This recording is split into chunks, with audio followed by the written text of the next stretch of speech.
আর্য অদিতি স্বামী স্ত্রী হলেও দুজনে একে অপরের থেকে ভীষণ আলাদা। অদিতি স্কুলে পড়ায়, অল্পতেই খুশি থাকতে ভালোবাসে, কিন্তু আর্যর কাছে বেশিও যেন খুব কম। আর্য একটা বিদেশি কোম্পানিতে কর্মরত। কলকাতার মতন শহরে বড় একটা বাড়ি, 3-4টে গাড়ি থাকা সত্ত্বেও সে খুশি থাকতে পারে না। সে সবসময় কাজ করে চলেছে আরও টাকা উপার্জনের জন্য। আজ অবশ্য ব্যাপারটা আলাদা। আজ সে একটা নতুন ভিডিও গেম খেলায় মেতেছে। এই 12টা তো বেজে গেল, শোবে না? কি শোবে না? তুমি শুয়ে পড়ো, আমি একটু পরে শুচ্ছি। কি করছো এত মন দিয়ে? সৌম্য বলল গেমটা শেষে নাকি একটা দারুণ রিওয়ার্ড আছে। কি রিওয়ার্ড?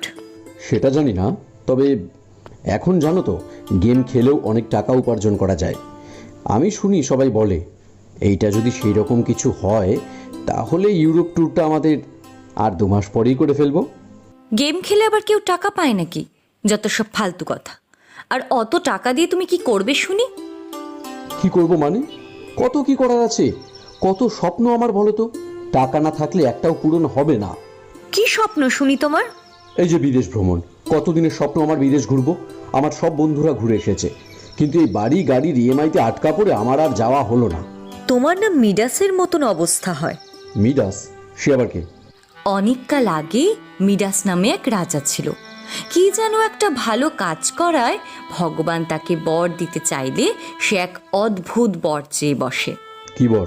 সে চায় তার ছোঁয়াতেই সবকিছু যেন সোনা হয়ে যায়। ভগবান মানা করে, বলে এই বরের ফল কিন্তু ভালো হবে না। মিডাস অনড় থাকায় বর দিতে বাধ্য হয়।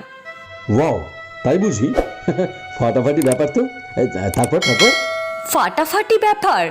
হ্যাঁ তো বটে। শেষে খাওয়ার থেকে শুরু করে নিজের মেয়ে সব সোনার ভাস্কর্যে পরিণত হয়। যাও, যত বাজে কথা তোমার। শুতে যাও, এমনিতেও কাল ছুটি, একটু দেরি করে উঠলেও কোনো সমস্যা নেই। অর্ধেকটা সময় তো অফিসের কাজেই বাইরে থাকো, আর বাড়ি থাকলেও ঘুমিয়ে কাটাতে হবে। আমার সঙ্গে সময় কাটাতে ইচ্ছে করে না তোমার?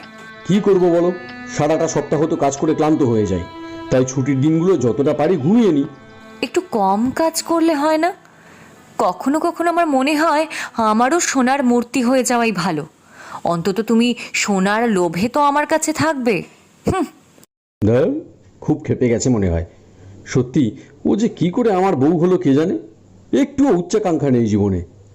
যাকগে, আপাতত গেমটা শেষ করি, দেখি কি রিওয়ার্ড অপেক্ষা করছে আমার জন্য। আর একটু খেললেই শেষ ধাপও শেষ হয়ে যাবে।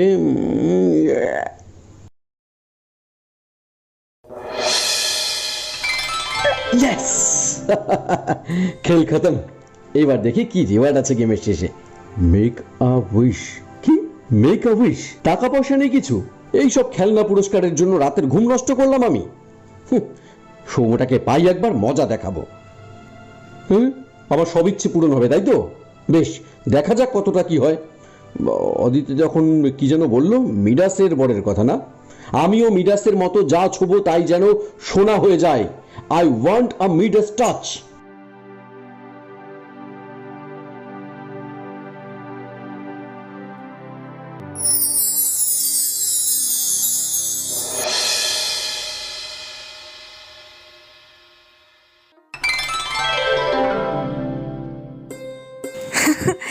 মোবাইল দেখে মনে হচ্ছে কাল গেমের শেষটা ভালো হয়নি। যাকগে, আমি আমি গিয়ে বাবুকে দিয়ে আসি, না হলে আবার সকাল সকাল মেজাজটা খারাপ হয়ে যাবে।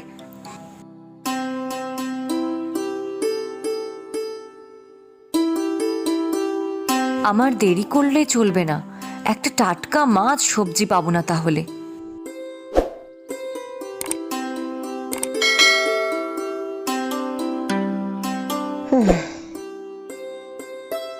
সৌম্য বেটা বড় লোকের ছেলে, সেই পারে এইসব বাজে রসিকতা করতে, কিন্তু আমি ওকে ছাড়বো না। এক্ষুনি ফোন করে দুটো কথা না শোনালে আমার রাগটা পড়বে না। হ্যাঁ, এটা কি? এটা কি আমার মোবাইল? হ্যাঁ, আমারই তো। তাহলে কি সত্যি?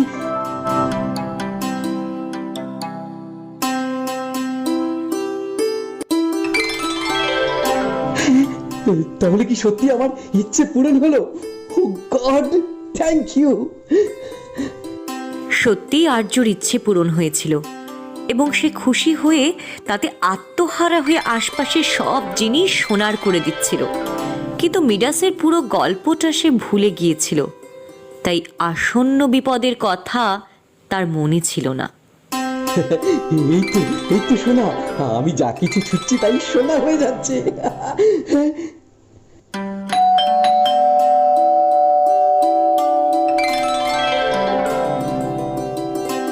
কি গো, চোখ বড় বড় করে কি দেখছো? The Midas touch. মানে? মানে বুঝলে না? তুমি তো গল্পটা বললে, আমি যা ছোঁবো তাই সোনা হয়ে যাবে, সোনা। কি? হ্যাঁ, আমার পুরস্কার। গেমটা একদম শেষ অবধি জিতেছি, আর তার ফলস্বরূপ এই পুরস্কার। কেন, তুমি খুশি নও? সরে দাঁড়াও।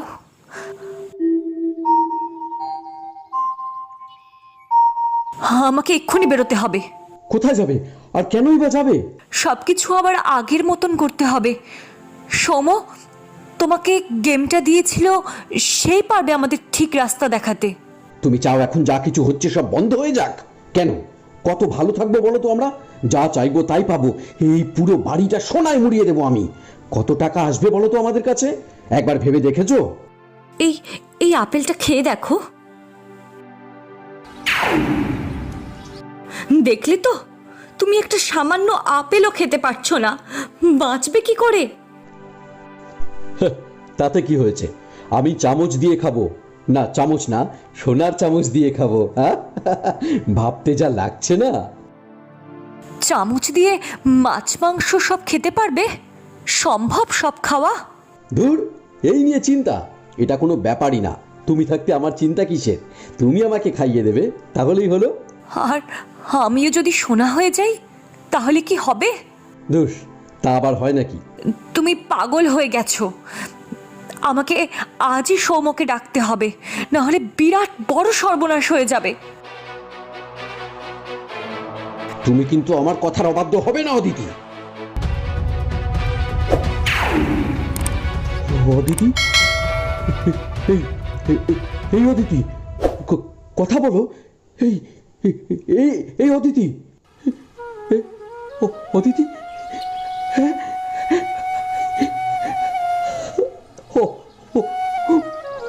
অদিতি। কখনো কখনো আমার মনে হয় আমারও সোনার মূর্তি হয়ে যাওয়াই ভালো। অন্তত তুমি সোনার লোভে তো আমার কাছে থাকবে। অদিতি, অদিতি, সৌম, সৌম, তুই এসেছিস ভাই। আমার খুব উপকার হয়েছে। আমার অদিতিকে তুই ফিরিয়ে আন ভাই। তুই যা চাস আমি তাই দেবো। অদিতি আমার সব, তুই কিছু কর। অদিতিকে ফিরিয়ে আন ভাই।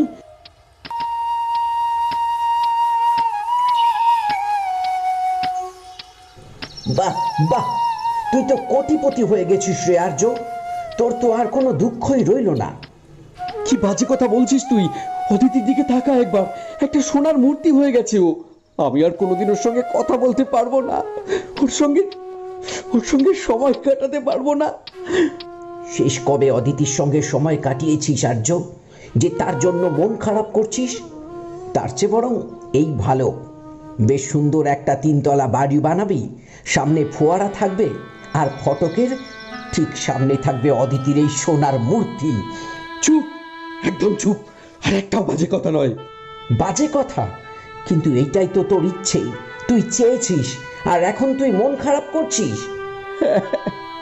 আমি চেয়েছিলাম, ছোটবেলা থেকেই আমার খুব খারাপ লাগতো এই মধ্যবিত্ত জীবনটা। মনে হতো তোদের মতো এত দামি দামি গিফট কেন পাই না আমি? কেন আমার বাবা আমাকে জন্মদিনে আমেরিকা বা ইংল্যান্ডে নিয়ে যেত না? ওহ গড, আমার মা বাবার বিচ্ছেদের পর বাবা আমেরিকায় চলে গিয়েছিল। বছরে একবার কি 2 বছরে একবার বাবার সাথে দেখা হতো। বিদেশ ভ্রমণটা আমার কাছে যে খুব সুখের ছিল না রে আর্য। মানে আমার ভালো লাগতো না রে বাইরে বিদেশে যেতে। বারবার মনে হতো তোরা কি সুন্দর নিজেদের মা বাবার কাছে আছিস, আর আমি মা কাছে থাকলে বাবাকে পাই না, আর বাবা কাছে থাকলে মাকে। তোর এসব ভালো লাগতো না?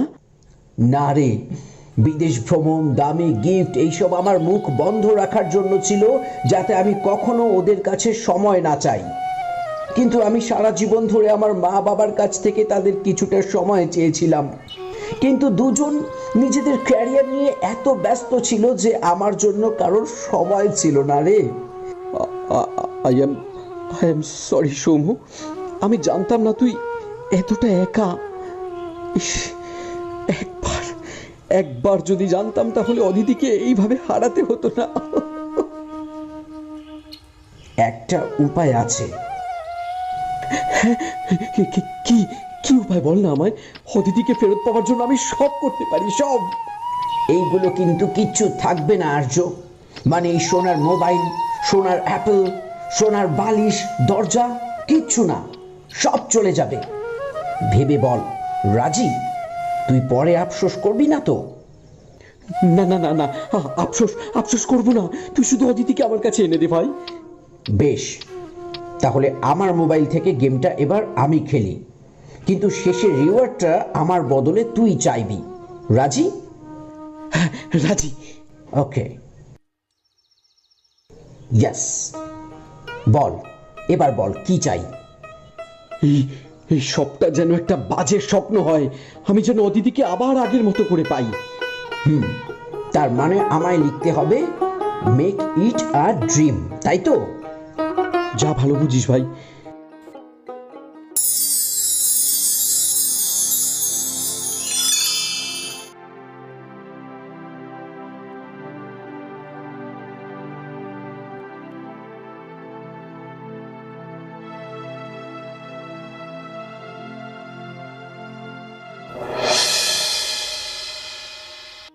এই 12টা তো বেজে গেল, শোবে না?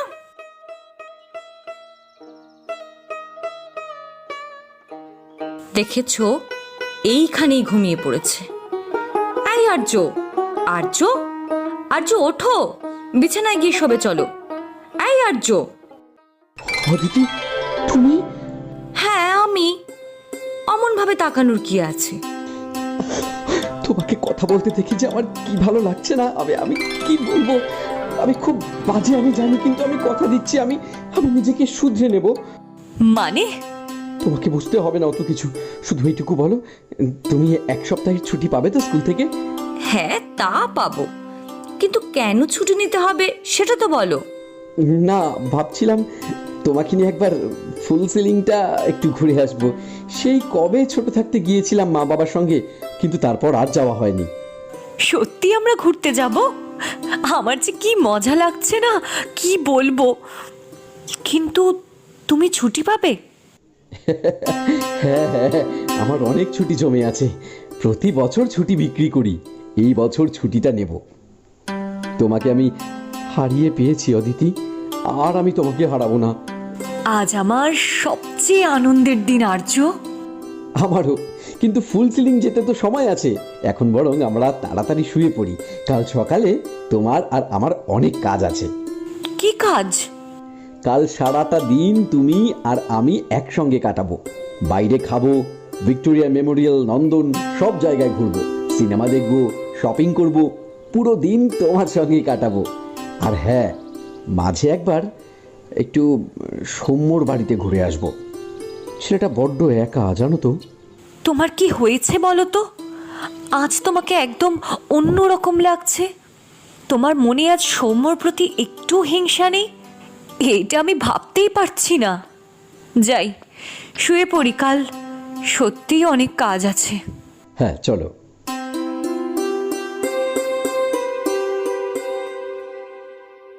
গেমের মতন জীবনকেও মাঝে মাঝে পজ করতে হয়, মানে থামতে হয়।